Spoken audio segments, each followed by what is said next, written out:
Louvamos o Senhor, Pai, pela vida do nosso amado irmão, a qual o Senhor tem dado esse privilégio de estar compartilhando a Tua palavra conosco.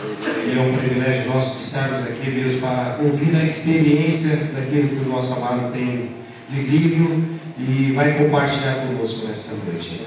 Nós damos graças a Ti, Deus, e pedimos a direção do Teu Espírito, o que o Senhor cobra, Deus, com a sabedoria do alto, para nos conduzir nesse tempo, Pai.